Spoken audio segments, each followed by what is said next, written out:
여러분, 오늘 말씀은 잠언 29장 1절로 14절 말씀입니다. 그간에 좀 제 핸드폰이 수명을 다해가지고 좀 깜빡거리고 여러분들에게 화면이 나빴는데, 오늘 제가 핸드폰을 바꾸어서 좀 좋은 화면으로 여러분에게 가기를 원하면서 이 방송을 하고 있습니다. 오늘 말씀은 잠언 29장 1절로부터 14절 말씀인데요. 그간에 이제 잠언에서 우리가 충분히 보아왔지만은, 특별히 그 지혜자의 반대에 서는 사람을 무지한 자라고 부르기보다는 지혜의 반대에 있는 사람은 악인이다 이렇게 부르는 것이 옳은 것 같습니다.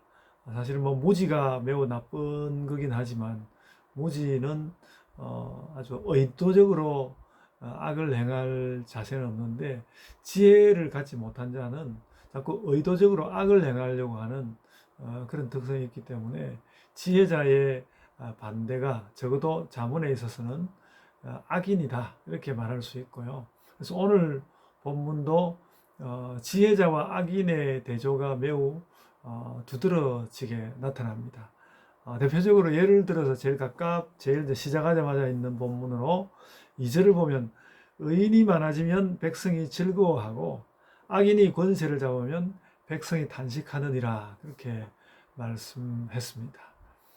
뭐 가까이는 교회에 이제 담임 목사님이 바뀐다든지 또 교회에 어떤 새로운 사람이 온다든지 그랬을 때 그 사람이 좋고 나쁨에 따라서 주변의 모든 사람들이 좋아하거나 또 언짢아하거나 그런 것을 보지 않습니까? 우리 예본교회 성도들은 모두 다 나옴이 다른 사람들에게 행복한 마음이지만은 그렇지 않은 사람들도 세상에는 참 많은 것 같습니다. 그러니까 그렇게 그 지혜자와 어, 악인, 혹은 또 여기서 이제 오늘 2절 말씀에서는 의인과 악인으로 비교를 했는데, 결국 그 지혜자의 그 반대면에 있는 사람은 악인이다 이렇게 이해하시면 좋겠고요.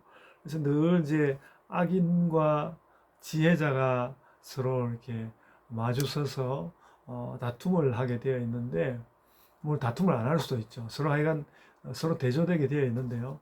악한 사람들의 행위만 제가 간단하게 한번 모아봤는데, 악한 사람들은 우선 목이 곱고요. 그리고 권세를 지면 딴 사람이 탄식할 일을 만들어내고, 또 좋은 일에 들어가는 것이 아니라 막 아무렇게나 설쳐서 장기를 사귀는 일이 일어나서 결국 재물을 잃게 되고, 또 뇌물을 사용한다거나 아첨을 한다거나 범죄를 저지른다거나 악인이 그렇다는 것이죠. 그리고 또 중요한 것은 아예 이제 타인들을 이해하는 지혜가 없다. 남을 잘 이해하지 못하는 사람이 있는데 그 사람들에게 말을 붙여보면 자기가 남을 잘 이해하지 못하고 있다는 사실 자체를 잘 모르는 것을 잘 발견하게 됩니다. 그래서 지혜가 없는 자는 악인으로서 타인의 사정을 도무지 잘 이해하지 못하는 그런 모습을 가지고 있습니다. 그래서 이제 지혜자는 그렇지 않은 사람들이죠. 그래서 이런 그 악인과 지혜자는 늘 그 어떤 서로 심정적으로 부딪히기도 하고, 또 주변에서 보기만 해도 아이고 저 두 사람이 다르구나 그렇게 느껴지게 하는데, 그래도 이제 지혜자는 될 수 있는 한 그런 상황에서도 다투고 싸우고 하는 것은 피하는데, 그런데 어쩌다가 예를 들어서 다툼이 일어났다고 생각하면 9절 말씀에 그런 말씀이 나왔는데요.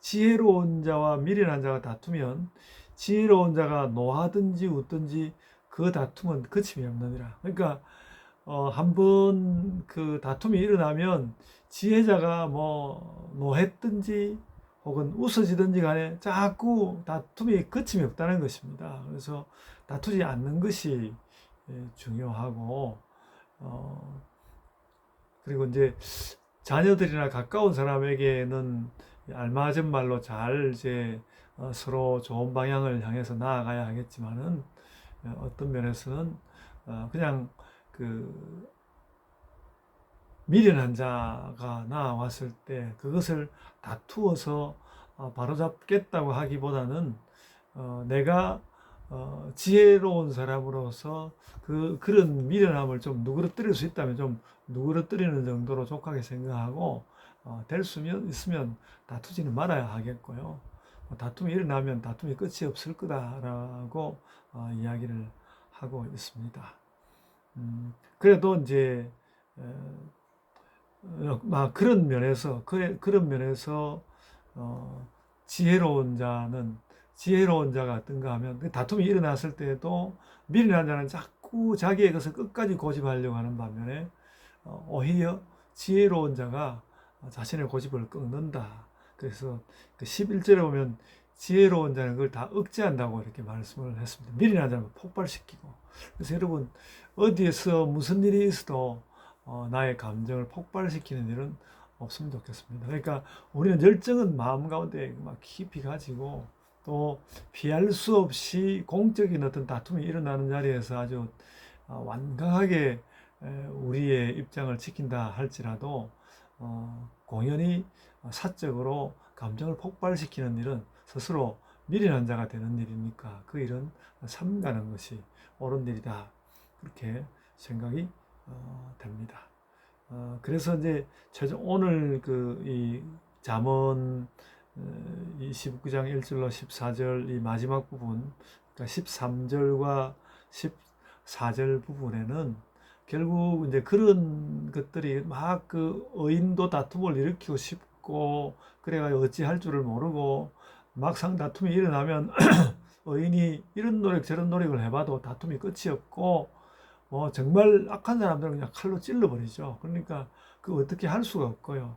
그래서 그런 것을 결국 이겨내는 것은 왕이 신원하는 것뿐이다. 왕이 와서 시비를 가리고 그러니까 더 이제 권력을 가지고 있고 선한 의미의 권력을 가지고 있고 그 권력을 아무도 무시할 수 없는 그런 사람이 선후를 가리고 선과 악을 가림으로써 이런 문제들이 해결이 될 것이다 생각이 됩니다. 그래서 심지어는 왕이 가난한 자를 성실히 신원하면 그의 왕위가 견고할 것이다. 가난한 자가 다 옳은 것은 아닌데 가난한 자는 늘 이제 자기를 말하지 못하니까요. 늘 자기를 말하지 못하니까 그러니까 형편이 어렵게 된 사람, 자기 입장을 잘 말하지 못하는 사람의 말을 왕이 말해 준다면 그 왕위가 탄탄하다는 것이죠. 오늘날의 국가의 통치가 저는 이거와 마찬가지 이치에 서 있다고 생각이 됩니다. 교회에서도 뭔가 유력한 분, 이제 언제나 아무리 사람들이 그걸 무시하려고 해도 교회에서 유력한 사람은 교회 중요한 일들을 하게 돼 있고 그리고 그 사람들의 입장이 반영되게 되어 있단 말이죠. 되게 되어 있으니까 그것으로 족하게 여겨야지 아주 사소한 부분에까지 유력한 자의 모든 뜻이 관철되기를 바랄 일은 아니다라는 그런 생각을 합니다. 저도 담임 목사로서 이렇다 저렇다 해도 대부분의 일은 어떻게 보면 이제 제가 의지하는 바대로 이렇게 가게 되는 것이니까 저도 여러분들의 의견을 더 열심히 듣고 여러분들이 미련한 사람은 아니니까요. 여러분들의 의견을 많이 듣고 교회의 모든 사람의 의견을 잘 청취하고 거기에 맞게 교회를 세워가는 것이 일단 기본적으로 평화로운 교회이고 또 한편 그것이 기반이 되어서 영원한 교회로 서는 것이다. 그렇게 생각이 됩니다. 저는 이 왕위가 영원히 견고하다는 이 말이 굉장히 오늘 말씀을 특별한 느낌으로 다가오는데요. 우리 교회가 작고 늘 이 교회가 튼튼히 서서 꾸준히 나가리라는 것에 대한 아주 확고한 느낌이 좀 부족하고 그러는데 여기서 오늘 영원히 견고하리라 이런 말씀을 하고 있으니까 그렇게 되는 것은 교회에서 가장 연약한 사람의 말을 들어주고 신원해주고 왜 그런 말을 할 수밖에 없는지 그런 것을 밝히고 그래서 세상의 약함도 교회 안으로 들어와서 신원을 받고 이런 일이 일어난다면 그것이 어떤 교회의 영원함의 기초가 될 것이다 라는 것을 깨닫게 됩니다. 그래서 잠언 말씀이 늘 그렇거니와 지혜로운 사람이 부지런히 자기 일을 할 뿐만 아니라 연약한 자의 어려워하는 것을 돕고 오늘은 또 신원해 준다고 했는데 그들의 입장을 충분히 토로해주고 그렇게 교회가 그런 일을 해낼 때에 교회가 교회답고 또 영원한 교회로서 서가고 그렇게 된다는 생각을 하게 됩니다. 늘 지혜와 악은 늘 마주서게 되어 있습니다. 늘 마주서게 되어 있고 그러나 이제 지혜자는 다툼은 피하는데 또 어쩌다 보면 또 다툼도 일어나게 되어 있습니다만은 다툼이 일어나는 그런 일이 있다 할지라도 그 다툼이 심각한 수순으로 들어가지 않도록 늘 지혜로운 자가 그 어떤 다툼이 일어날 수 있는 것을 억제하는 그런 일이 일어나도록 억제하도록 우리가 노력해야 하고요. 이런 일은 결국은 왕의 신원이 있음으로써 궁극적으로 바르게 이제 해소될 것이다라는 것인데 저는 이것이 어찌 보면 천국에서 일어날 일이라고 생각이 됩니다. 우리가 이 땅에 살면서 만약에 많이 억울한 일이 있었다면 그게 천국에 가서 신원되지 않을까 하는 그런 생각을 하게 됩니다. 하나님께서 우리에게 필요하고 우리가 지혜를 가졌다면 그 지혜로운 사람의 지혜가 어떤 형태로든 어느 시기에든 마침내 하나님께로부터 응답받을 수 있는 시기가 있다는 그런 확신을 가지고 그런 하나님을 우리가 사모하면서 한 걸음 한 걸음 살아가면 좋겠습니다. 하나님을 오늘도 사모하는 마음이 여러분들 가운데 더 풍성하게 일어나기를 원합니다. 제가 잠깐 기도하겠습니다. 은혜가 풍성하신 아버지 하나님, 오늘도 주님의 은혜를 입기 원하고 하나님께서 저희에게 오셔서 저희에게 어떤 억제함도 주시고 또 어떤 그 억제함 때문에 우리의 억울함이 있거나 차마 말하지 못한 것이 있다면 그것이 천국에서는 마침내 밝혀지는 그 일을 우리가 소망하며 나아가게 하여 주시고 그런 소망에 근거하여 이 땅에서의 정의로운 것이 무엇인지 참 정말로 적절한 기회가 왔을 때 그것을 관철하는 자들로 이 땅 가운데서 살게 하여 주옵소서. 반드시 천국에 가서만 정의가 가려지는 것이 아니라 조용히 정의가 다가오는 것을 우리가 얼마든지 기획하고 논의할 수 있다는 것을 알면서 그것을 다툼으로써 풀어가려고 하는 그런 심정을 저희가 버리고 살게 하여 주옵소서. 주님, 이 여름을 저희가 강건하게 나게 하여 주옵소서. 저희들의 살아가는 모든 삶에 함께 하여 주시며 저희의 한마디 말, 한 가지 행동에도 하나님께서 지혜를 풍성히 입혀 주옵소서. 감사하옵고 예수님 이름으로 기도드리옵나이다. 아멘.